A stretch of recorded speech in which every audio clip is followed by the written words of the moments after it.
C'est en 2015 que Stéphane Bonbon, Joël Soulignac et Clément Ventournout créent la société Axtom. 9 ans plus tard, Axtom lance la fondation Axtom Entrepreneurs et Territoires. Le président et cofondateur d'Axtom, Stéphane Bonbon, vient nous en parler.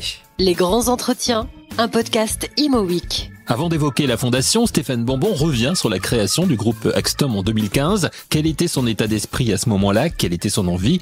Il y a déjà presque 10 ans.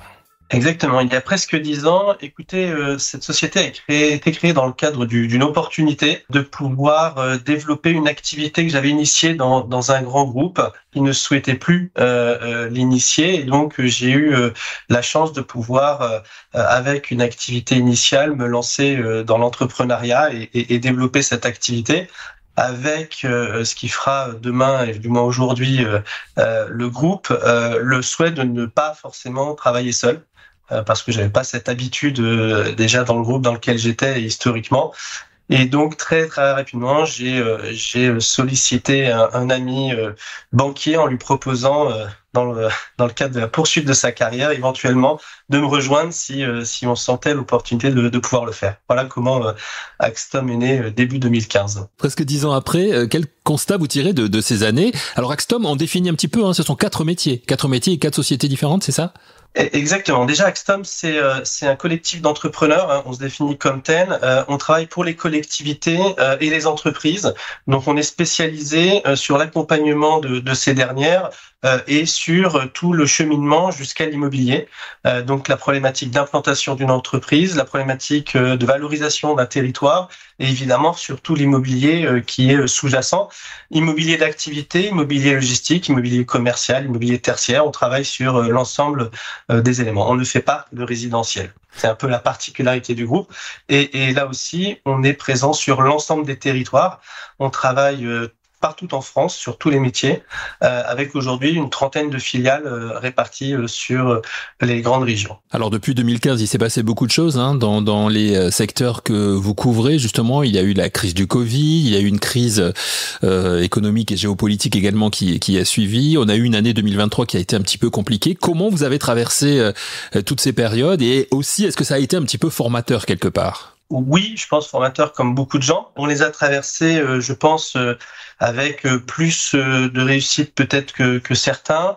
Les 3 effectivement phases dont vous parlez ne nous ont pas empêché de faire de la croissance.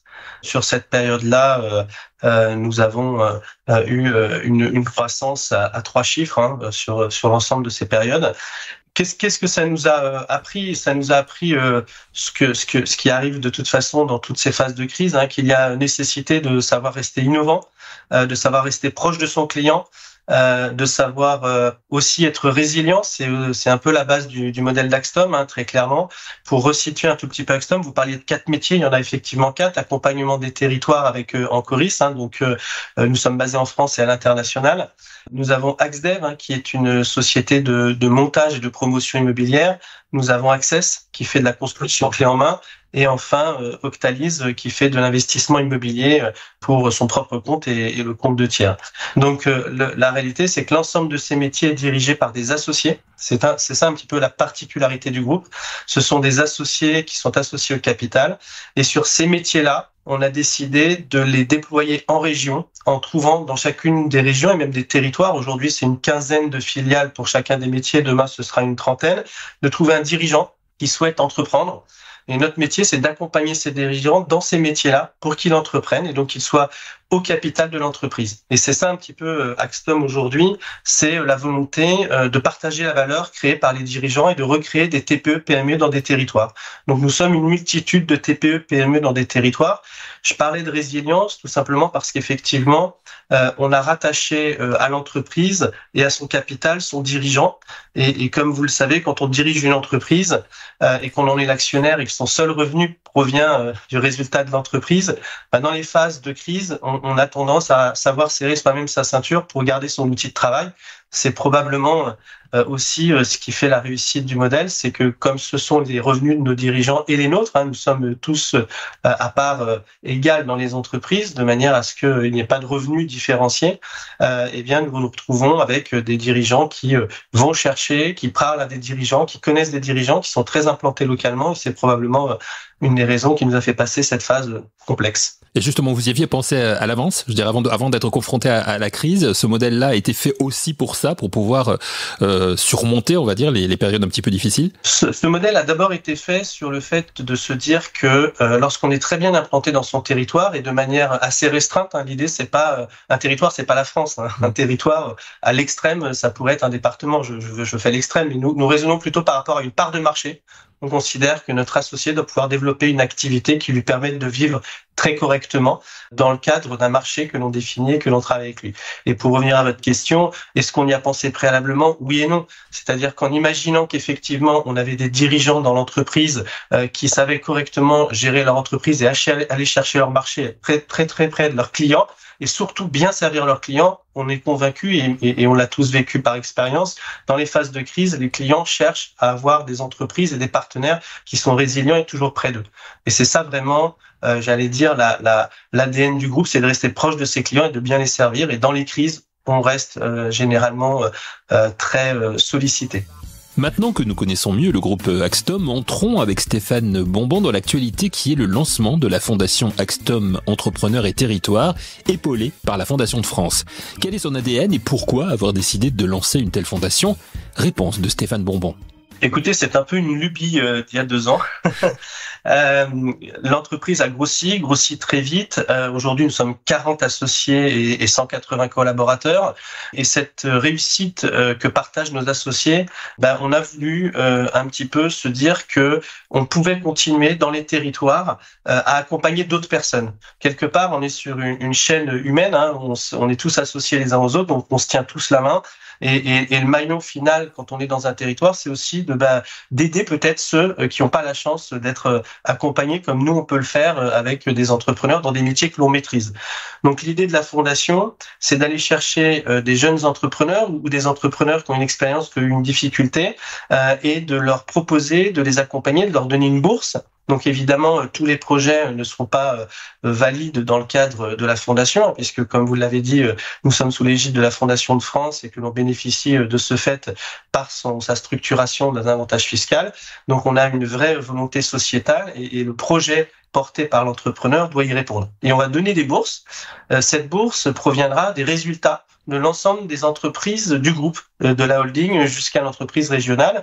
L'idée, c'est de pouvoir dire que une part du résultat, donc une part de la richesse concrète, on l'a pour nous, mais quand vous êtes dans des entreprises qui ont la chance d'avoir des résultats suffisants, on considère qu'on peut en partager une certaine partie, et c'est ce que tous les associés ont décidé de faire au sein de cette fondation. L'objectif, il est double. Premièrement, c'est que ça s'affectera par territoire. Donc, lorsque on a un associé sur une région comme Tours, par exemple, sur Tours, on ira chercher des entrepreneurs plutôt de cette région-là et de leur offrir l'opportunité.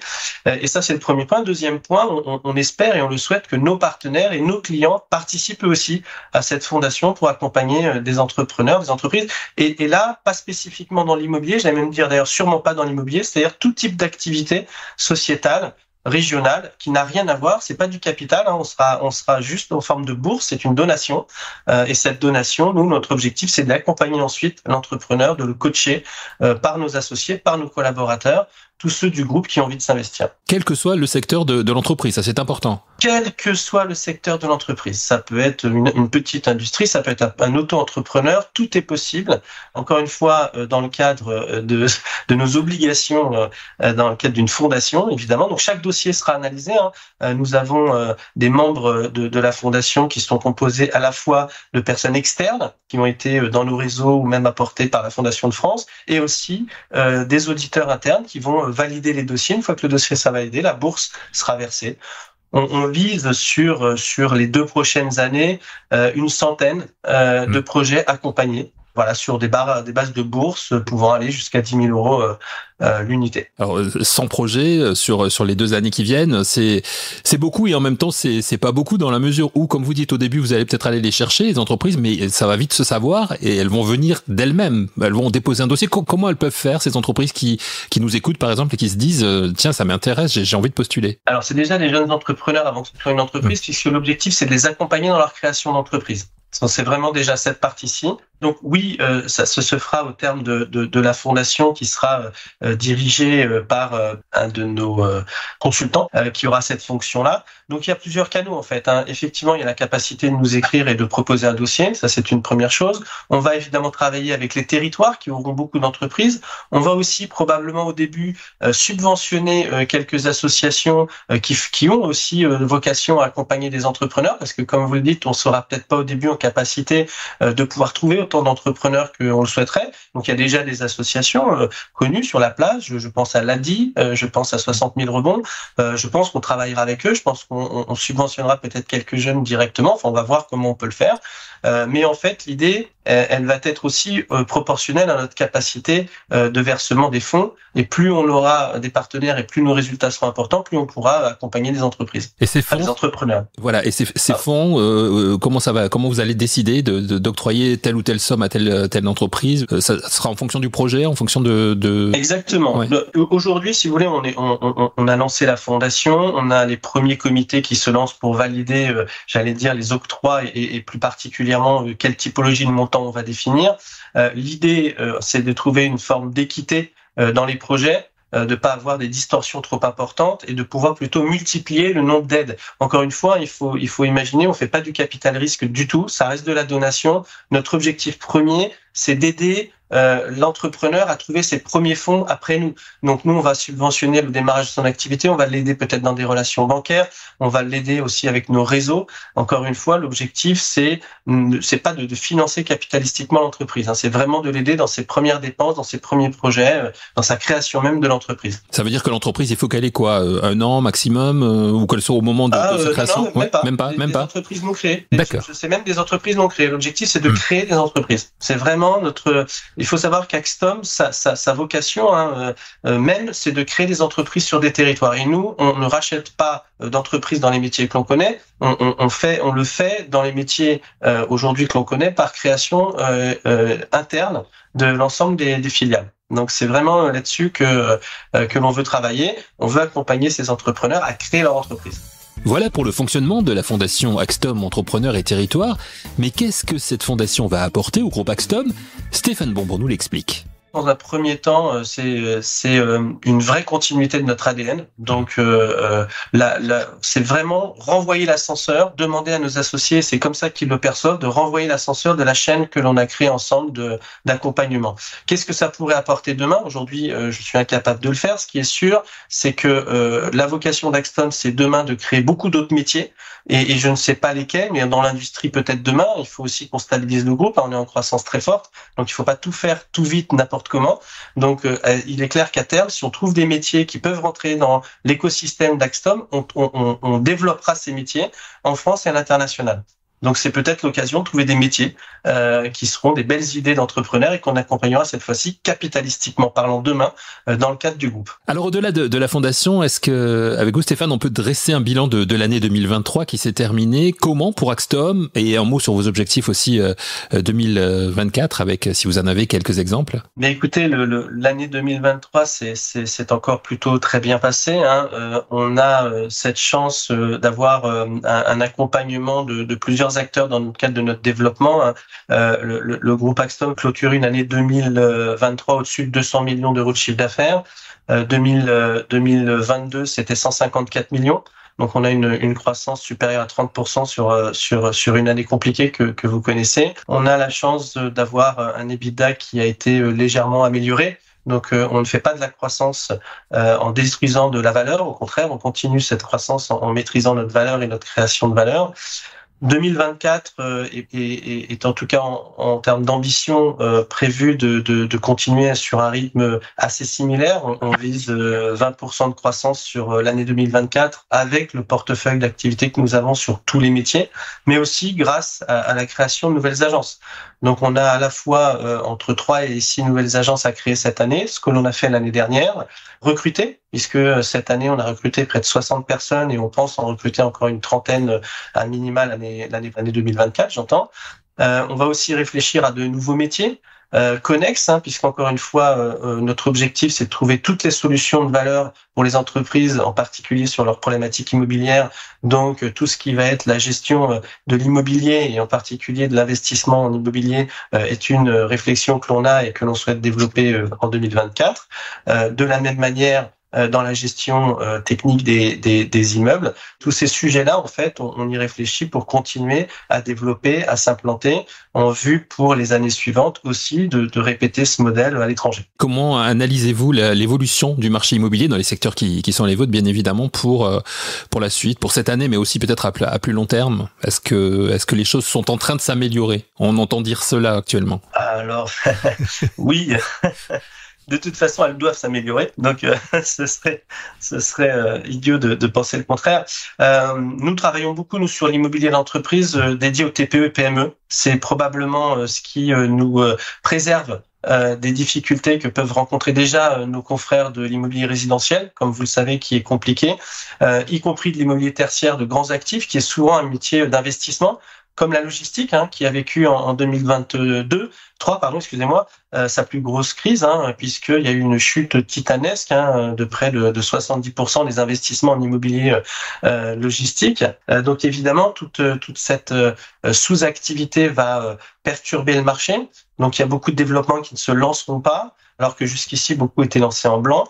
En fait, la vraie problématique aujourd'hui qui est financière, c'est que c'est fini l'argent facile, ça veut dire que c'est fini les taux bas. Ça sous-entend que comme mécaniquement, et vous vous en doutez, dans les milieux d'immobilier plutôt à l'investissement, on retrouve une hausse des loyers forte. Cette hausse des loyers sur des immobiliers comme le bureau ou comme la logistique doivent être acceptés par le client final. Et ce degré d'acceptation peut encore durer 6 ou 12 mois, je suis pas devin, mais il va encore prendre un petit peu de temps, le temps que ce soit accessible et acceptable par les entreprises qui le font. Sur la TPE-PME et sur les parcs d'activités dont on a aujourd'hui un leadership reconnu sur le territoire, on est sur des actifs qui sont dédiés à des TPE avec des petites valeurs. Et nous, sur ce marché-là, aujourd'hui, on continue à développer. En 2024, on va lancer plus d'une dizaine d'opérations en France en blanc. Voilà, certaines en location, certaines en vente à la découpe, malgré le marasme dont on entend parler. On trouve des solutions pour améliorer les prix. C'est toujours ce qu'on a su faire et on va trouver des financeurs pour aider nos clients. Lancer en blanc, c'est pas un risque aujourd'hui? En fait, le risque, il existe à partir du moment où vous décorrélez la valeur effective de l'actif de la capacité d'endettement de l'entreprise. Nous, on travaille depuis le début en intégrant totalement la capacité de conception. C'est ça qui nous différencie, puisqu'on intègre toutes les études et que l'on travaille toujours sur la conception avant de travailler sur la sortie. Et donc, ce qui nous permet d'avoir des prix d'actifs aujourd'hui qui sont encore compétitifs sur le marché, de pouvoir développer des opérations. Évidemment, le prix du terrain est un enjeu. On en parle beaucoup avec les élus. On doit pouvoir maîtriser encore une valeur foncière malgré la rareté de la ZAN. Plus le foncier va monter, plus la valeur de vente va monter. Et il faut toujours cette corrélation qui fasse que le foncier, malgré tout, ne monte pas tant que ça pour que ce soit toujours accessible aux TPE, PME. Et donc la grande actualité du groupe Axtum, c'est le lancement de sa fondation Axtum Entrepreneurs et Territoires. Pour en savoir un peu plus et candidater si vous créez une entreprise, quel que soit votre secteur, rendez-vous sur le site du groupe axtum.eu. Merci à Stéphane Bonbon, président et cofondateur d'Axtum, d'avoir accepté notre invitation. Merci à vous d'avoir écouté cet épisode.